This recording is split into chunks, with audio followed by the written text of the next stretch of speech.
वालेकुम सभ खां पहिरियों पाण नालो ॿुधायो पोइ मसो ॿुधायो। सर मां वालेकुम सलाम। मुंहिंजो नालो वकार अहमद जलवाणी आहे।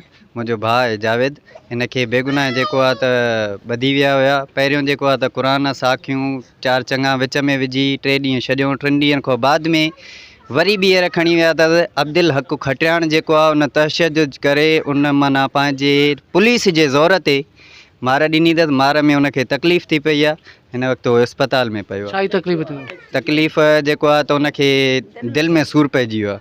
हिकु गर्मीअ जो तशद्दुद उनजे करे उनखे तकलीफ़ थी पई आहे। दिलि में सूरु पइजी वियो अथसि। हिन वक़्तु अंदरि सीरियस पियो आहे। मसलो छा थियो? मसइलो इहो हुयो साईं, हे कंदो हिकिड़ी जॻह ते कमु, उते जेको त पड़ोसी हुननि जा रहंदा हुआ उहो हिन सां कमु कंदो हुयो। जंहिं ॾींहुं हिन उन मज़दूर खे कम तां कढी छॾियो उन ॾींहं खां पोइ हो जेको आहे त हिन सां साड़ रखणु शुरू कयईं।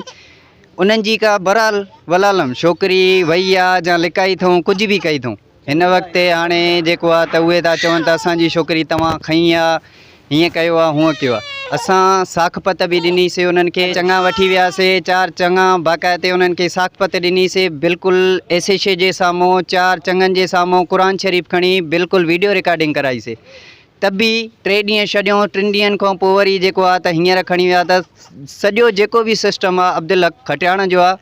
असांजे छोकिरे खे कुझु बि थियो न असां खटियाण खे छॾींदासीं न असां कोरीअ खे छॾींदासीं, केरु बि हुजे। असां क्लियर चई था छॾियूंसि। हिन वक़्तु असांजो मज़लूम जेको आहे नंढड़ा ॿार अथसि, हिन वक़्तु तकलीफ़ में आहिनि। कोई हुनजो कमाइण वारो, कोई हुनजो करतण वारो न आहे। असांजे छोकिरे खे कुझु बि थियो न, इहो अब्दुल हक़ जेको आहे न वॾी तकलीफ़ में अची वेंदो आहे, चई था छॾियूंसि। जी अमर छा थियो? अबा मुंहिंजो सॼो ॾींहुं पोरियो करे पीउ जॾो अथसि अधरंग जो मरीज़ आहे। जॾहिं इहो कमाईंदो आहे अबा तॾहिं असां खाईंदा आहियूं। हे मासूम सगीर कलोकरा ईअं वेठा थी थिया। असांजो को दाद फिरिया त असांजे घर में पुलिस निंड पियनि जे मथां आई।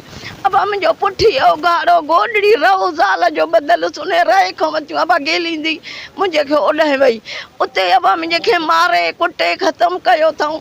अबा धक पुलिस इहो ई खटियाण जेको आहे इहो असां निंड पियनि जे मथां पहुतो अचे।